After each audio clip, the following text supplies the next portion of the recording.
Shabbat Shalom, my friends. Chag Urim Samayach. Have a happy Chanukah. One of the most beautiful teachings that I encountered this year as I was preparing myself for our Festival of Lights was this, taken from the writings of Rabbi Schneur Zalman of Liadi. Quote, "A little bit of light can drive away much of the darkness." A little bit of light can drive away much of the darkness. When we can find a source of light, even a tiny source of light, we can use that light to push the darkness back. Maybe not all of the darkness, but much of the darkness. Our human condition will not ever experience a world of pure, unshadowed light.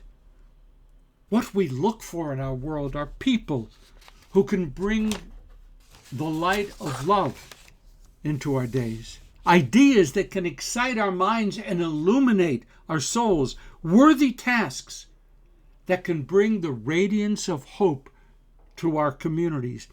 Even with only the first Chanukah candle and its accompanying shamash, not like 2 + 1 now, the world becomes a more welcoming place, a safer place, a better place. Even with one act of caring, with just one idea that stirs our hearts, with one gesture that can bring healing to others, a new light will shine throughout our days, pushing back the dark. We need to learn how to celebrate that light, to lift it up, to recognize the kind of goodness that actually exists in our lives right now, even now, in the worst phase of the pandemic, even now, as civil unrest roils our country, even now, when healthcare and economic stability seem beyond universal reach. Remember, we are all light receivers, and we are all light givers. We all can help push back the darkness of despair and ignorance and hatred. We all share in the search for new light, especially during Chanukah. Our Sedra is Vayeishev, Genesis 37:1 and following. The stories are so very familiar. Joseph, beloved of his mother Rachel, is shaped and transformed by the dysfunctional, toxic family dynamics of his home. He is arrogant. His brothers are resentful. He is favored. His brothers are jealous. He is kept close to home, protected, while his brothers, working on in the fields with Jacob's flocks, plan their potentially deadly revenge. The focus in our Sedra now kind of suddenly shifts to Judah, the fourth of Jacob's sons. At the time of his birth, Jacob was named by Leah, his mother, as a source of thanksgiving for her. Remember this? Judah, Yehudah, Todah, thank you, thanksgiving. That's Judah. With his birth, Leah moved away from a soul-crushing dependency upon Jacob's whims and favors. Leah is transformed by her own decision. And then years later, Judah's own immediate family suffers tragedy upon tragedy. Judah seems to develop a sclerosis of his moral judgment. He toys with Tamar, his daughter-in-law. Then he condemns and rejects her with guile and wisdom. With unexpected strength and fierce determination, Tamar shames Judah into rediscovering his own soul. Tamar is transformed, and so is Judah. Joseph, sold into Egypt, falsely accused by his master's wife, Joseph is thrown into prison.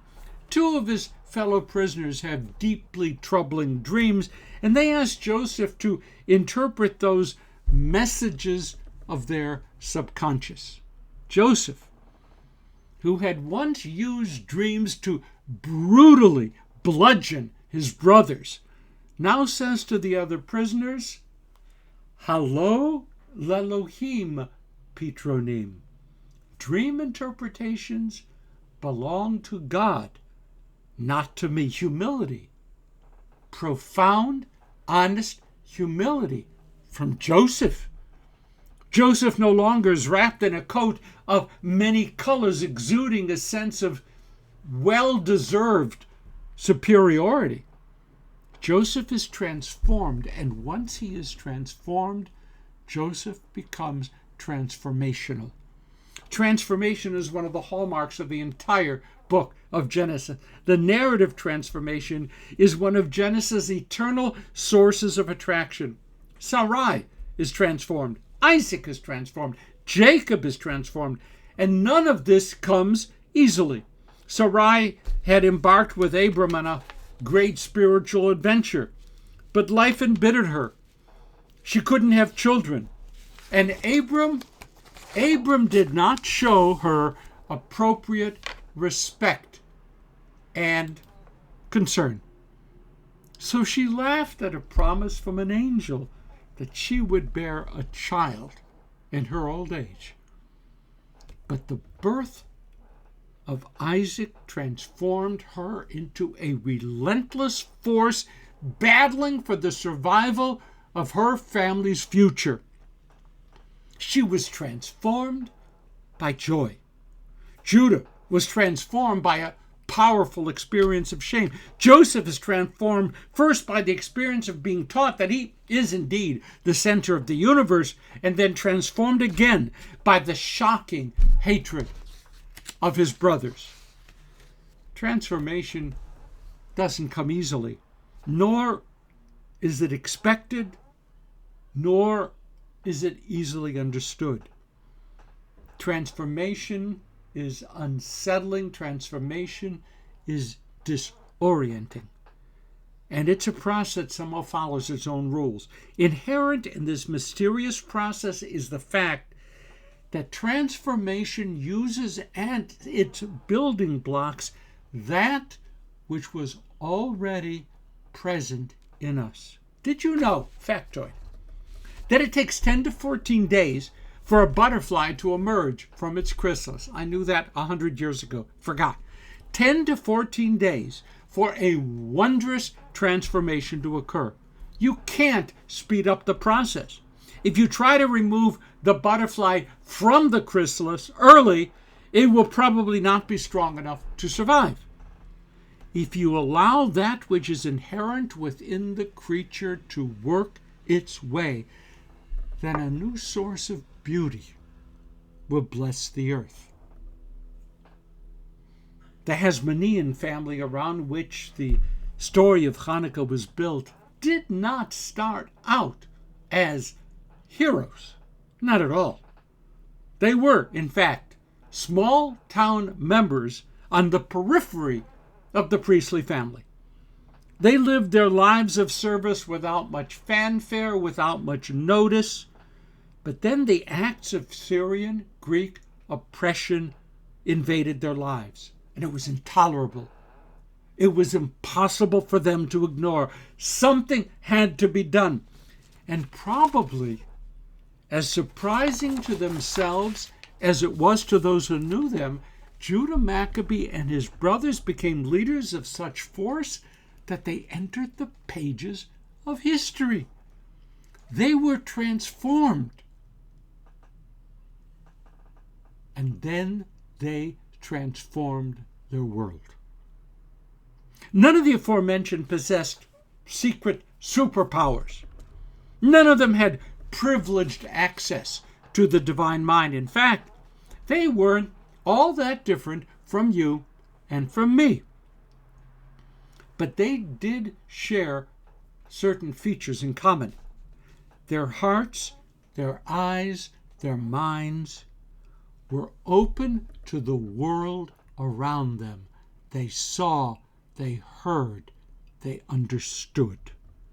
They knew what was going on. They understood causality, and they were unwilling to be silent, to be unresponsive to the challenges they were confronting.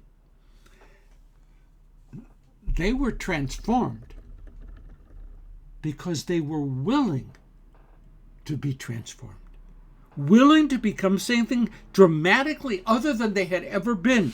If change was required, okay, then they would change.